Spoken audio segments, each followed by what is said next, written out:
28 दिसंबर 2025 Iran की capital Tehran और वहां का मशहूर ग्रैंड बाजार जो कभी हजारों लोगों की भीड़ से भरा रहता था और वहां पैसे की बहुत गर्मी थी। आज उस बाजार में ऐसा सन्नाटा छाया हुआ है कि वहां एक भी शॉप खुली नहीं है। अब बात करते हैं यह शॉप कहां गई।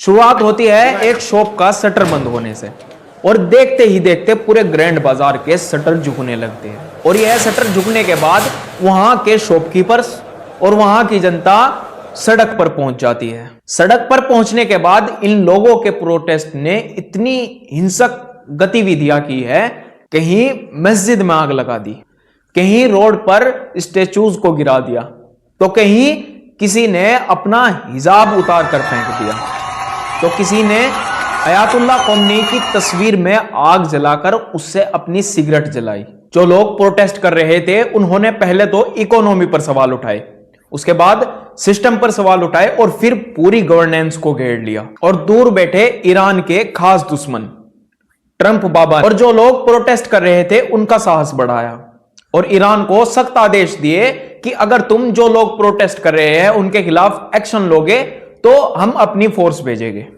ईरान का कहना है कि यह प्रोटेस्ट शुरू किया है कुछ लोगों ने जो सरकार के खिलाफ थे। एमनेस्टी इंटरनेशनल की एक पोस्ट में कहा गया है कि कुछ लोगों को मेटल प्लेट से मारा गया है और उन्हें सर्व इंजरीज हुई है और वह बहुत गंभीर रूप से हॉस्पिटल पहुंचे हैं। सीधी सी बात है, अगर प्रोटेस्ट होगा तो उसमें कई लोगों की जान भी जाएगी। अब बात करते हैं कि इस प्रोटेस्ट की असली वजह क्या है, क्यों लोग सड़क पर उतर आए हैं। इसकी सीधी सी वजह है ईरान की करेंसी और करेंसी की वजह से डाउन होती हुई इकोनॉमी। आज 9,94,055 ईरानी रियाल से $1 बनता है, यानी आज आप ₹1 से 11,008 ईरानियन रियाल खरीद सकते हैं। अब आप बहुत अच्छी तरीके से ईरान की इकोनॉमी को समझ चुके होंगे।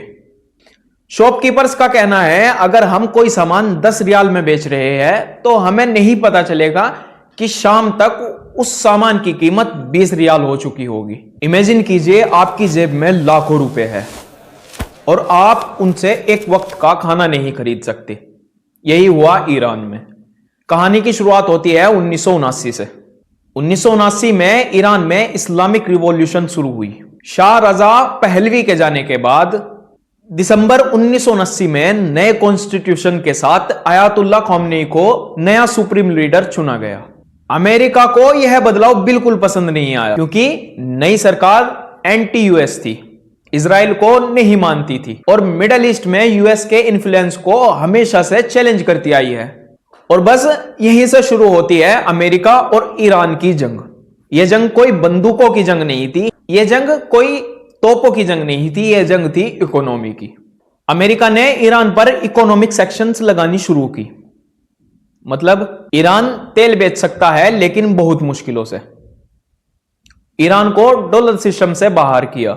इंटरनेशनल बैंक्स ईरान से पैसा नहीं लेते और इंटरनेशनल कंपनीज ईरान पर भरोसा नहीं करती, ईरान से डरती है। ईरान की इकोनॉमी का दिल और महत्वपूर्ण हिस्सा है ऑयल, यानी कि ईरान की इकोनॉमी ऑयल पर टिकी हुई है। जब तेल बिकना मुश्किल हुआ तो डॉलर आना बंद हुआ और जब डॉलर आना बंद हुआ तो ईरान की इकोनॉमी नीचे गिरती चली गई। अब जैसे ही यह हुआ तो पॉपुलेशंस पर इसका असर दिखना शुरू हो गया।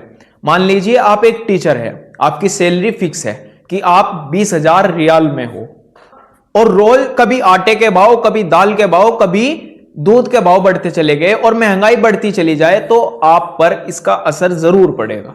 आप ईरान की इकोनॉमी का इस बात से अंदाजा लगा सकते हो कि वहां $1 की कीमत 9,94,055 रियाल है। सबसे इंपॉर्टेंट चीज, आटा महंगा, मेडिसिन महंगी, दूध महंगा, क्योंकि जब करेंसी गिरती है तो इंपोर्ट भी महंगा हो जाता है और ईरान बहुत सी चीजें बाहर से लेता है, मेडिसिन, मशीनरी और टेक्नोलॉजी। मतलब डॉलर महंगा तो सब कुछ महंगा। अब इसका असर ऐसा पड़ता है कि लोग ईरानियन रियाल को सेव नहीं करते। ईरानियन रियाल की जगह या तो गोल्ड खरीदते हैं या डॉलर खरीदते हैं, इससे फिर वही नुकसान होता है। डिमांड डॉलर की ज्यादा हो जाती है, रियाल की कम। और करेंसी और ज्यादा गिरती रहती है। और यह एक तरह से विशियस साइकिल बन जाता है। मतलब एक नुकसान की वजह से दूसरा नुकसान, और दूसरे नुकसान की वजह से तीसरा, और फिर वहीं आकर यह पहले नुकसान में मिल जाता है। मतलब यह चक्र की तरह चलता रहता है। बहुत से लोगों का यह कहना है कि सब अमेरिका की गलती है, लेकिन पूरी कहानी इतनी सिंपल नहीं है। मतलब अगर ईरान की दुश्मनी अमेरिका से है तो यह तो नुकसान है ही, लेकिन इंटरनल प्रॉब्लम्स भी बहुत ज्यादा है। Economic mismanagements, corruption, black market currency system और गवर्नमेंट सब्सिडीज का गलत यूज। मतलब ईरान में ऑफिशियल रेट अलग है और पब्लिक रेट अलग। इससे पावरफुल लोगों को बहुत फायदा होता है, लेकिन जो गरीब जनता है या मिडिल क्लास है वह इसके नीचे दबे रहते हैं। सच यह है कि ट्रंप बाबा को खोमनेई नहीं पसंद तो उन्होंने ईरान को दबा दिया। यानी अगर इंसान को कोई दूसरा इंसान पसंद नहीं तो उसकी पूरी फैमिली को दबा दिया जाएगा। इसमें गलती सिर्फ अमेरिका की नहीं, इसमें गलती ईरान की भी है, क्योंकि वहां के इंटरनल मामले बहुत गंभीर हैं। रूल सख्त है, लेकिन करप्शन ने सारा खेल खराब कर दिया। तो इस क्राइसिस का असली हकदार ना अमेरिका है ना ईरान, बल्कि ये दोनों हैं। और ये जनता जो सड़कों पर उतर आई है ये इन दोनों की देन है। और लोगों का सड़क पर आना इकोनॉमी को और नीचे ले जाता है। इंसान जॉबलेस हो जाता है, महंगाई बेकाबू हो जाती है। आज ईरान की सरकार ने बहुत सख्त फैसले किए हैं। इंटरनेट बंद कर दिया, लोगों को जो प्रोटेस्ट कर रहे हैं उनको जेल में डाला जा रहा है। और प्रोटेस्ट को रोकने के लिए बहुत सी कोशिश की जा रही है, लेकिन सवाल फिर भी यही होता है, क्या अगर करेंसी नहीं बचेगी तो देश कैसे बचेगा? अब यहां आकर ईरान के 3 रास्ते खुलते हैं। सबसे पहला, अमेरिका से डील सैंक्शन कम, डॉलर आएगा और करेंसी स्टेबल होगी। दूसरा रास्ता, टेंशन बढ़े, सैंक्शन जितनी है उतनी ही रहे, इससे रियाल और गिरेगा और ये जो प्रोटेस्ट है ये है और फैलेगा। तीसरा रास्ता है internal reforms, corruption control, economy diversity. Experts का यह मानना है अगर सैंक्शन हट भी जाए पर सिस्टम ना सुधरा, करप्शन बंद ना हुआ तो यह क्राइसिस दोबारा फिर आ सकती है। और यहां आकर वही बात फिट हो जाती है, एक गलत कदम और सल्तनत खत्म। बात करते हैं दूसरे हिस्से की। क्या अमेरिका तैयार बैठा है सल्तनत बदलने के लिए? क्या अमेरिका आयातुल्लाह खोमेनी की जगह किसी और को बैठाना चाहता है गद्दी पर? ईरान की लड़ाई सिर्फ अमेरिका से नहीं, उसकी लड़ाई खुद से है। उसे अपने इंटरनल मामलों को समझना पड़ेगा और उन पर एक्शन लेना पड़ेगा। यानी कि अगर करप्शन खत्म होगा और अमेरिका से बातचीत होगी तो ही वहां की करेंसी स्टेबल हो सकती है, यह मानना है एक्सपर्ट्स का। यह ईरान की लड़ाई इकोनॉमी से है, अपने सिस्टम से है और अपने फ्यूचर से है।